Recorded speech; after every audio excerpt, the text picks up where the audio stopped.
Hi, and welcome to the Scenic Route podcast. This is the show for building a successful and sustainable business on your terms. My name is Jen, and I'm a rebranding sociologist with a soft spot for rhubarb pie. Each week, I'll strive to expand your branding, business expertise, and mindset capacity. I'm so excited you're here, and now let's get into today's episode. Okay, so I'm super excited to talk to Nailah Blades today. Hi, Nailah. Welcome on a City Group podcast. Thank you. Thank you for having me. I'm so excited. This is going to be really good because we know each other from like a group program, so I know we vibe similarly. So that's going to be really Yes. cool. Whenever I talk to my guests, I'm always kind of like stalking them online. What stood out to me was like the main theme on your personal website, nailahblades.com. Your joy is a revolutionary act. Yes. And I would like to start with that. Let's talk about that. Absolutely. And I can talk about this forever. But I really do believe that it all comes back down to our joy. And I think especially for women or those of us who have been socialized as women, we're kind of taught to tamp that down. So, we come into the world and we're like perfect and pure. And then we have all of these layers of BS that are just put upon us. And we start to learn all these ways of being and all these things that we should be doing and all the things that we should not be doing. Like, especially, we should bring joy to others. Yes, yes, yes, exactly. Yeah. And the things that we should be doing. And I think that it really takes us away from our joy. I think it takes us away from who we really are at our core. And I think it takes a lot of work to unlearn a lot of that stuff and to say, okay, what is it that makes me happy? And beyond just being happy, like what actually brings me joy? Like what is that kind of like deep, like soul stirring joy that comes from me? And I think what you brought up is makes so much sense. Again, for those of us that are women or those of us who are moms, especially, we spend so much time thinking about, okay, well, what do I have to do for these other people? Or what should I be doing for other people in order to be a good mom or good sister or good daughter? And all these things. And we totally neglect what we need to be doing for ourselves in order to really bring that joy out. So I think that just experiencing that joy, just acknowledging it, just saying like, this is what brings me joy. And, that's what I'm going to do. I think that in itself is deeply revolutionary because we're just not taught to do that anymore. Yeah, I 100% agree. And like you said, like not just happy, but like joyful. How do you differentiate between the two? Like what is happiness to me and what is joy to you? What do Yeah. you make a distinction between those two? I think that like a lot of times when we think about like happiness, and like happiness is great, but it might be kind of those external things that are like, oh, this makes me happy or I feel happy. And I think that's the thing that a lot of times people mistake about me. Like I think I am kind of a naturally positive person, but it doesn't mean that I'm always happy. And it also does not mean that I don't think that there is I a feel lot of this very value. deeply. Yes, exactly. For those of us that are kind of just naturally bubbly in nature, I'm not always happy. And it also doesn't mean that I'm like discounting those other emotions. I think that is really important to be able to have that full spectrum of emotion. Yes. And I think that, again, as women, we're not afforded that. Like a lot of times we're supposed to be like happy or maybe a little bit of sad, but not too much sad. No one wants you moping around. Exactly. But yeah, so I think that it is important to be able to like, have that full spectrum of emotions. But I think when we talk about joy, it's kind of deeper than that. It's kind of that thing that really runs like through you at your core, like the thing that really makes you who you are. And I think that's what I'm talking about when it's like kind of tapping back into that joy. Yeah, as you've said, like we're born with it and we're sort of like everyone is kind of has relearned it. And you said like yourself, you have to relearn, like retrain yourself almost kind of like, okay, what are some of the BS stories I'm telling myself? And what's kind of keeping me from it? So like what was your like unlearning journey, or what were like the cornerstones of that? Oh my goodness. Yes. So much unlearning. I think that, I think I went through a very common story that a lot of entrepreneurs go through, where it's like, got the good grades, got the good job, like left college, had the corporate job, and it was a good job. I had a corporate car and all of the stuff. Your parents were proud of you. Yes, very proud. They were very, very proud. And I was like very excited. I was like, I did all the things. I checked all the boxes. This is what I'm supposed Mm, to do. And I got in corporate and I was just deeply unhappy. And I was like, what is wrong with me? Right? Because something must be mm. wrong with me that I cannot be happy with all of the stuff that I'm supposed to. I All the made it, shiny coins. Yeah. Exactly. Mm, And so I think that is probably where a lot of my unlearning process started, was just mm. really digging in and interrogating, like, what's going on that I do not like this, or what don't I like about this, and really being open to some different answers. So kind of had that same journey where eventually I was able to quit my corporate job. I Mm. got certified as a life and leadership coach way back when, in like 2010. Was able to build up my Before life business. coaching was a thing.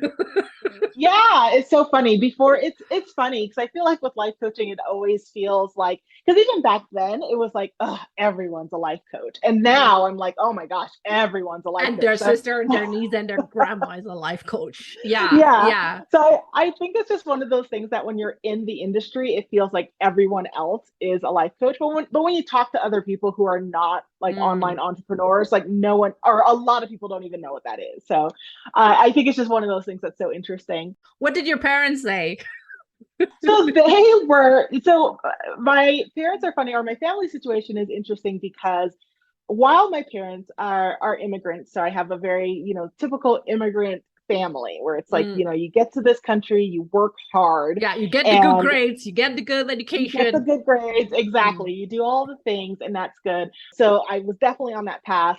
The interesting thing is I'm also the youngest. So I'm the baby of the family. Oh, okay. So you had less pressure than probably your elder siblings. Exactly. So I Mm. have always had a little bit more, I've always been a little bit more able to do Mm. different Mm. things, Mm. because, thank Mm. bless their hearts. But my sisters, I have two sisters and one older brother, and they really blazed the trail for me in terms of Mm. doing like Yeah. different things outside of that path, and probably took on Mm. a lot more of the brunt than I would have had to. So my parents were definitely Probably like, so. Yeah, that's the curse of the exactly. elder siblings. Exactly, exactly. So I love them for that. But as the baby, my parents were definitely like, "What are you doing?" And honestly, I think sometimes they probably are still like that. Like, what is it Mm. that you're Yeah, doing? yeah, yeah. But they were pretty supportive, which was good. Which is lucky. Yeah, yeah. It's so funny, right? Like they're supportive, but at the same time, like, I mean, my mom kind of stopped asking me what the heck I'm doing. Like, Yeah, I mean, I don't know. Even when I studied sociology, like, she always explained to people I studied psychology, which is like, well, I mean, probably close enough, but not really. But it's just like, yeah, yeah, okay, whatever. Yeah, yeah, you're good. So always like she's doing something with the internet. Fair enough. yes, That makes me sound like I'm basically. built like I don't know, I own Google or something. Exactly, exactly. I know. I was like, I don't think my parents actually know what I do, but they're happy and proud, so that's all that matters. That's cool. Yeah, Yeah, exactly. it's so funny, right? Like, I mean, I work mostly with female or female identifying entrepreneurs, and you do too, right? You Yes. especially work with women of color, and it's really like I'm still stuck with that joy thing, right? We're so conditioned to bring joy to others, and I mean, I get it, right? Like people who mother and that is like in a very broad term, like that doesn't necessarily have to be your biological children by any means, right? We can Mm-hmm. mother like almost anything. Yeah. There is so much about it, right? Like to bring them joy. I mean, I see it when like I don't know, when I see like currently my kiddo, he is very into like those sticker books and the dinosaurs. So just last week I saw in a shop, I saw like a dinosaur sticker book, and I was like, oh, he's gonna Oh. love that. So I got it for him. And like these little acts, right? Like, and he was like, whoa, completely going nuts about it. And that joy also brings me joy obviously, but at the same time, your joy should come first. Right. Yeah. I think Yeah. that's often gets kind of like it falls to the wayside, right? Because we're so busy doing stuff. Yeah, 100%. Yeah. So I think a lot of times when I work with clients, they feel guilty. They feel guilt about even Mm. talking about it. Like talking about their desires and what they wish for, and Hmm. Yeah. Or even being like, yeah, yeah. we're just focusing on what it is that brings you joy. A lot of times we don't know. So we don't know off Oh the bat, yes. Mm. which is really kind of jarring. That is so true, though. So just so you know, when you listen to this, Nailah and I, we share like a mentor, Jessica Ely, and I Yeah. remember when Jess actually asked me that, I think 1.5 years ago or something. She's like do something that brings you joy, and I boxed her back saying, I have no fucking idea what brings me joy. Fuck Yeah. off. What does that even mean? Yeah, Exactly. like Yeah. what? Like just get lost. And then I really was like, shit. I remember when I was a kid, like I had loads of things who brought me joy. You Yeah. know, like the silly innocent things that you like as a kid, who were like completely lighting you up. And then I'm like, yeah, like what is actually like bringing me joy? I was like, Yeah. Dad, I really had to think about it. Uh-huh. That was like really kind of like a wake up where I'm like, fuck, like how am I supposed to plan that into my day or whatever, right? Like because I can make time, but if I don't know if it's that like obscure concept, like I'm not gonna make time for this because I have no idea what I'm supposed to do. Yeah. Yes, exactly that. Yeah. So that's what I find is like a lot of times we just don't even know what that is. Or because we've taken on all of these different identities and these roles, Mm, we put ourselves to the back and it's like, well, I don't even know what I like to do. Like what is joyful for me or what is fun for me. So a lot of times that's kind of the number one thing. how you help your clients discover like what brings them joy?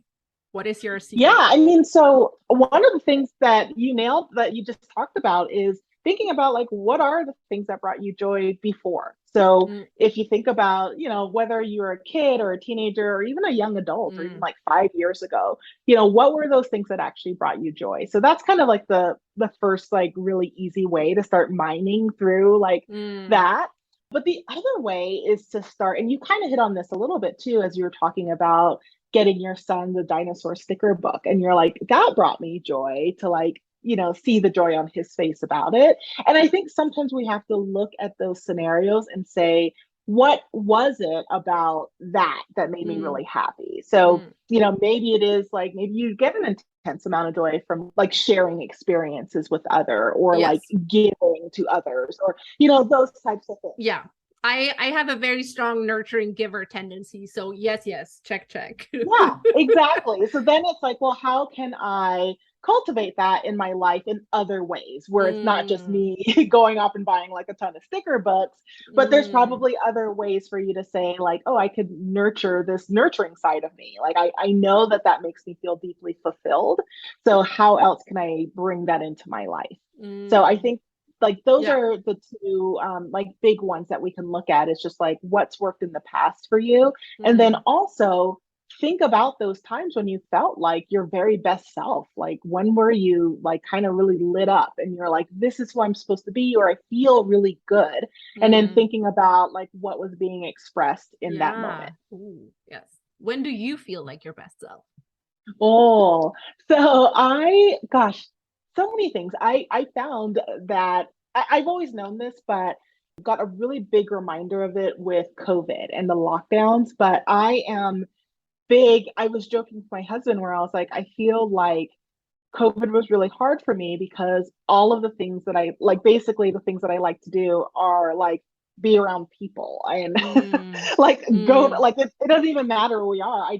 So I really love like being in community with mm, others and especially mm. others who are, like-minded or who are supportive. Like I love that feeling. No one wants to be in a community of dicks. Like that's no. Exactly. Yeah. So it's like whether it's like me one on one with somebody or me with like a group of Yeah. people or even being going to like the local coffee shop and like just like Mm. That knowing that was there's kind hard. of Yeah, the local coffee shop. I feel that too. Yeah, that was hard. exactly. Yeah. So that's one of the things I love is just being in community with others. Other things that bring me joy are just like moving, like being outside. It brings me a lot Mm. of joy and like hiking or like moving around, just kind of like being active, like in a joyful Hmm. way, not in that punishing way that sometimes we assign to exercise. I don't know. Yeah, it could there is another way of moving. That's interesting. We should talk Exactly. about. Yes. Yes. So just like moving in a very joyful, natural way brings me a lot of joy. Yeah. And that kind of like when I think about it, I'm like, yeah, when I was a kid, I loved, like running around in like Mm, we had like a little field in front of our house that we'd play. And I mm, loved that. Or I loved riding my bike. I would ride my bikes for hours. mm. Or, in the winter I would go ice skating. So I'm like, yeah, that makes sense. Like Yes. when I was a kid, Mm. I loved moving around, but then as you got older, it was like, well, now I'm just moving to like burn like 500 calories or like whatever it was. And I'm Oh, like, yeah, yeah, I yeah. don't So you love kind of that. stop moving aimlessly, right? Like Yeah, you sort of need to justify moving time with X amount of calories burned or X amount of number of muscles stretched, worked out, whatever.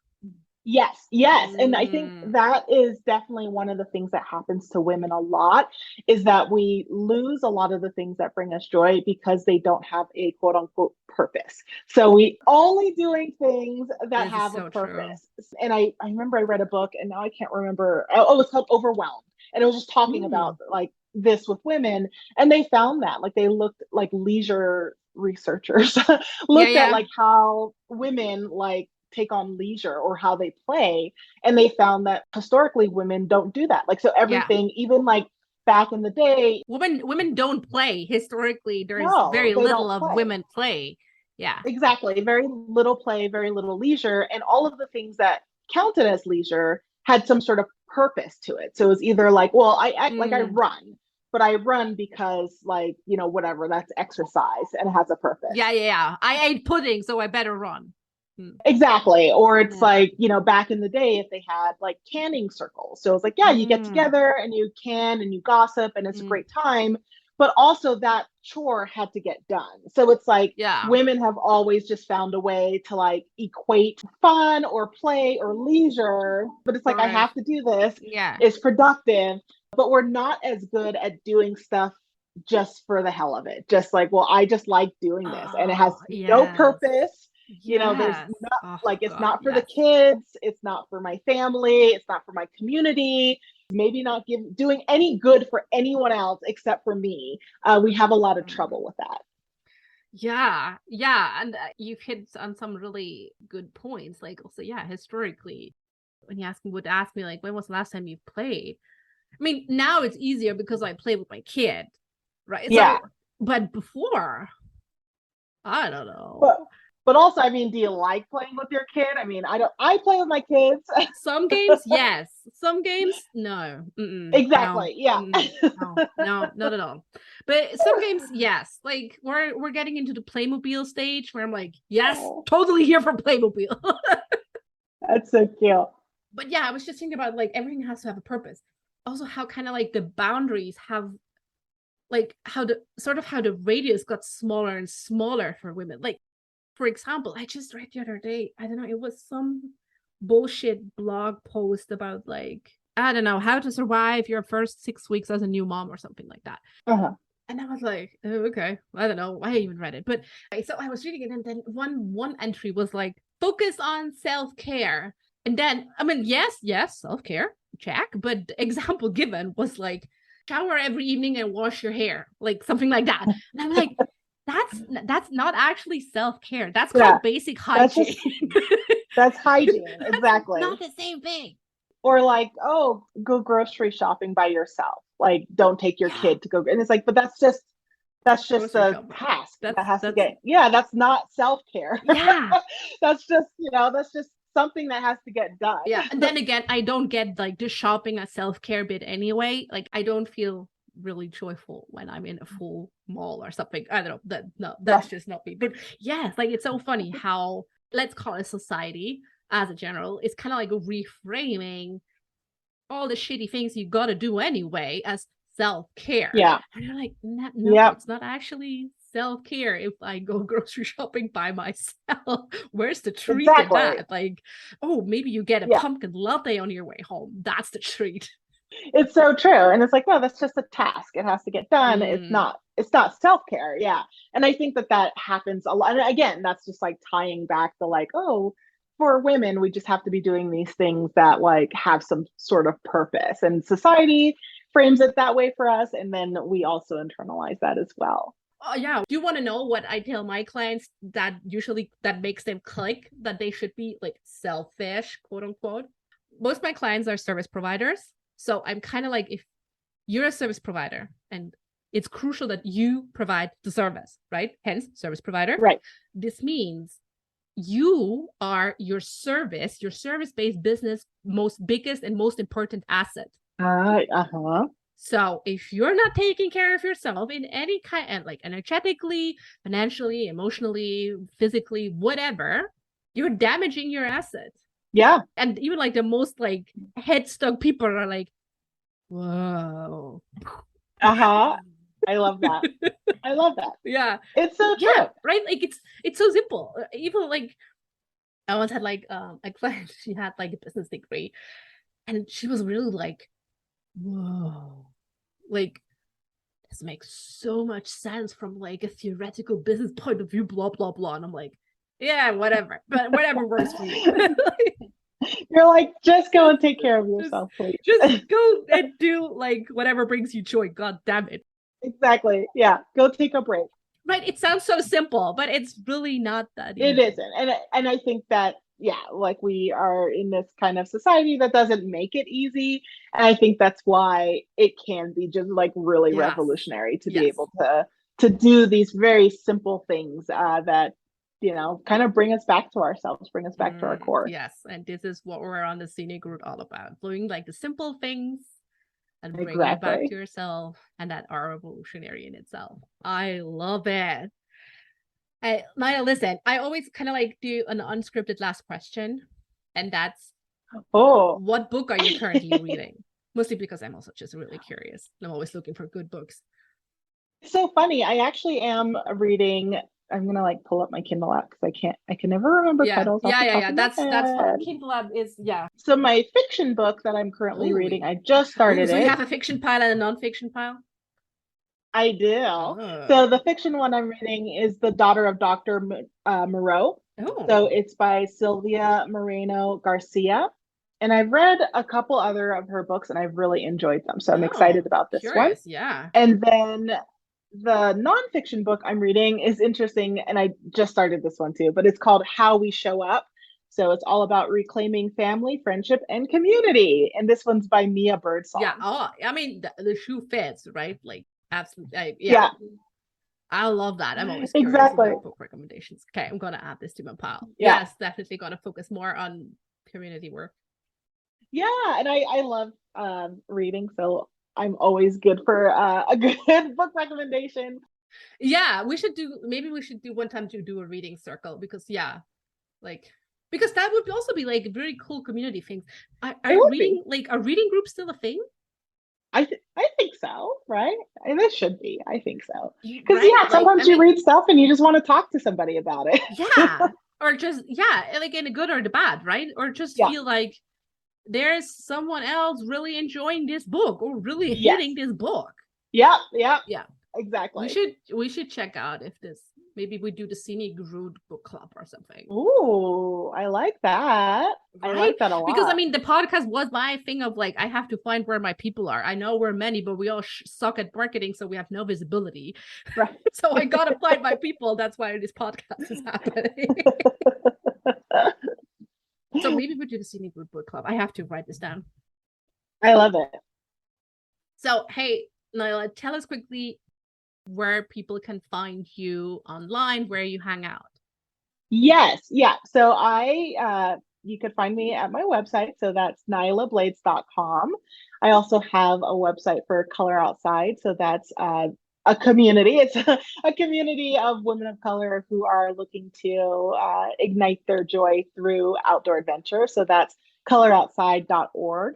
And then best place to find me, honestly, is Instagram. So I'm on Instagram at Nailah Blades, and then the Color Outside Instagram is at We Color Outside. Perfect. Hey, listen, Nailah, thank you so much for taking a part of the scenic route with me. It was a great joy to have you. Yes, thank you for having me on. This was so much fun. Thank you so much. Thank you so much for listening to the Scenic Route podcast. I hope you've enjoyed today's episode and that you can take something from it that feels right to you. I'd be so grateful if you could share the Scenic Route podcast with others and leave a rating and review so we can introduce more people to the joy of taking the scenic route in business. As always, you can head over to scenicroutepodcast.com to check out all the links and resources from today's episode. Oh, and while you're there, don't forget to download my free email course, Intuitive Branding Invitation, to teach you how you can successfully tune into your own brand frequency and rediscover your brand's unique gifts, strengths, and talents. So thanks again. Talk soon.